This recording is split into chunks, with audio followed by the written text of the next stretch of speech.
जैसे कि last episode में हमने देखा कि हाउशन और वांग अब फाइनल में आ गए हैं और अब सिर्फ इन्हीं का मैच रह गया है क्योंकि काया ने विड्रॉ कर लिया है। अब क्योंकि ये लास्ट और फाइनल मैच है इसलिए एक एल्डर इस मैच का जज बनने का डिसाइड करता है और वो एरेना में आता है और अनाउंस करता है कि अब फाइनल डीमन हंटिंग का कॉम्पिटिशन स्टार्ट होगा। हाउशन अब कायर के पास बैठा है और वो एरेना में जाने से पहले कायर से शर्माते हुए पूछता है कि अगर मैं ये मैच जीत गया तो क्या तुम मुझे हक करोगी। कायर शर्माते हुए हाँ कर देती है और फिर वो दोनों प्रॉमिस कर देते हैं। अब सभी लोग हाउशन और यान वेंगजाओ के मैच को देखने के लिए उत्सुक हैं, इसलिए जब वो दोनों अब आमने सामने आते हैं तो सभी लोग बहुत ज्यादा खुश हो जाते हैं। यान कहता है कि तुम्हें शायद लेवल 5 के बीच का डिफरेंस नहीं पता, इसलिए तुम हारने के लिए फिर से मेरे सामने आ गए हो। मैंने जैसे पिछली बार तुम्हें हराया वैसे ही अब मैं फिर से तुम्हें हराऊंगा। इस पर हाउशन भी कहता है कि पहली बार जैसा रिपीट नहीं होगा। यान वेंगजाओ अपना कॉन्स्टिलेशन आर्मर पहन लेता है और ये आर्मर स्पिरिट फर्नेस से बनाया गया था और ये देखकर सब काफी ज्यादा हैरान है। लेकिन अब हाउशन भी अपना गोस्ट आर्मर निकाल लेता है। हाउशन को देखकर सभी लड़कियां उस पर मोहित होने लगती है और फिर हाउशन अपनी तलवार भी निकालता है जिसका नाम blue rain hibiscus of light है। स्वॉर्ड में 2 ड्रैगन्स है और ऑडियंस पता नहीं लगा पा रही थी कि आखिर कैसी स्वॉर्ड है, लेकिन तभी सारे एल्डर्स समझ जाते हैं कि मिरेकल स्वॉर्ड है और 6000 साल से सो रही तलवार को अब अचानक हाउशन के हाथ में देखने से सभी एल्डर्स काफी शॉक्ड हैं।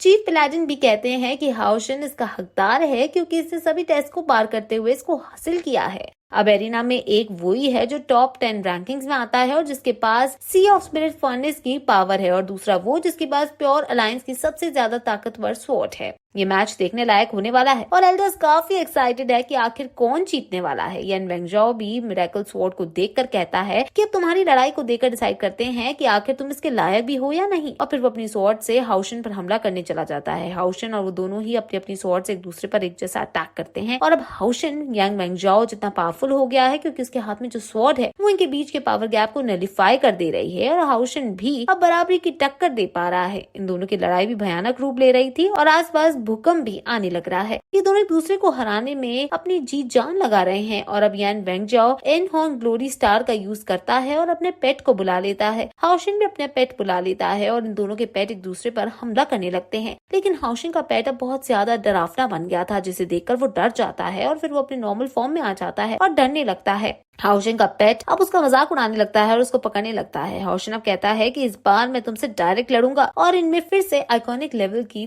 फाइट शुरू हो जाती है। यान वेंगजाओ भी पीछे हटने वालों में से नहीं था। वो कहता है कि यहाँ पर सिर्फ एक ही विनर हो सकता है और वो मैं हूँ। जिस पर हाउशन भी कहता है कि अब फिर तुम मेरी असली स्किल्स देखोगे। हम दोनों ही लेवल 5 पर हैं और कौन अब जीतेगा अब वो इस पर ही डिपेंड करेगा कि किसकी स्किल्स ज्यादा स्ट्रॉन्ग है। हाउशन अब लाइटिंग स्टैब स्वॉर्ड का यूज करता है और कई सारी स्वॉर्ड्स को यान वेंगजाओ के पीछे हमला करने को छोड़ देता है। यान वेंगजाओ उन सभी स्वॉर्ड्स को तोड़ते हुए हाउशन पर हमला करने के लिए उसके पास आने लगते हैं। यान वेंगजाओ अलग अलग स्किल्स जैसे टेलीपोर्ट पोर्टल खोलकर उसकी ही तलवार उसकी तरफ छोड़ने लगता है, लेकिन हाउशन इसको भी ओवरकम कर जाता है और वो फिर उस पर चेन्स छोड़ देता है जो यांग को बांध देते हैं। यान वेंगजाओ फिर स्टर्न ओजियन क्लिंग नाम की टेक्निक को उस पर यूज करता है और ये वही टेक्निक है जिससे इसने हाउशन को पहले हराया है। लेकिन अब हाउशन तुरंत इस साइक्लोन से बाहर निकलने लगता है, लेकिन यांग उसकी तरफ आकर उसे रोकता है और स्टार ओशन स्पिरिट फर्नेस का यूज करके कई सारे क्रिस्टल्स उस पर छोड़ देता है। एल्डर्स वहाँ उनके एरिना के चारों तरफ शील्ड क्रिएट कर देते हैं क्योंकि वो बहुत ज्यादा वायलेंट हो रहे हैं। हाउशन काफी घायल हो जाता है, लेकिन अब वो डॉपल ड्रैचन लिच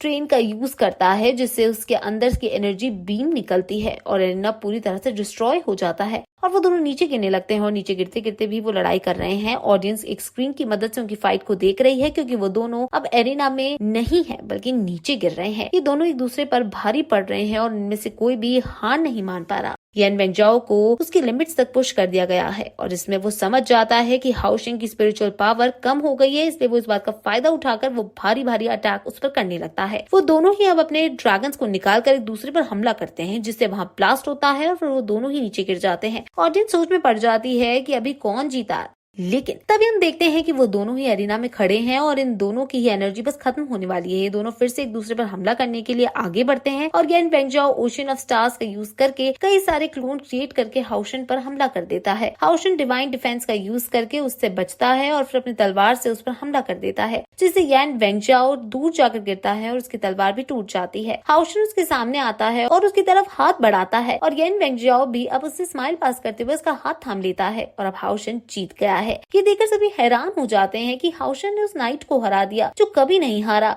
वो उसे स्किल के बारे में पूछते हैं, जिस पर हाउशन बताता है कि अभी अभी मैंने रिवेंज ऑफ लाइट टेक्निक का यूज किया था। ये मेरी सेल्फ मेड टेक्निक है। और यन वेंगजाओ उसकी एबिलिटी की तारीफ करता है और कहता है कि तुम मिस्टर यिंगजू से अलग नहीं हो। लगता है कि तुम्हें अपने ही तरीके कई सारे खोज लिए हैं। तुमसे लड़ाई करके मुझे सच में काफी अच्छा लगा और नियर फ्यूचर में मैं आशा करता हूँ कि हम डिवाइन सील थ्रोन के लिए भी फाइट करते हुए जरूर एक दूसरे के आमने सामने खड़े होंगे। और जब मैं तुमसे बिल्कुल नहीं हारूंगा। हाउशन भी उसे हाथ मिलाता है और कहता है कि मुझे भी बहुत अच्छा लगा तुमसे फाइट करके। अब रेफरी हाउशन को विनर घोषित कर देते हैं और अब finally 606 demon Hunt competition final खत्म हो जाता है। हाउशन नंबर 1, यन वेंगजाओ सेकंड और मू यिन थर्ड है।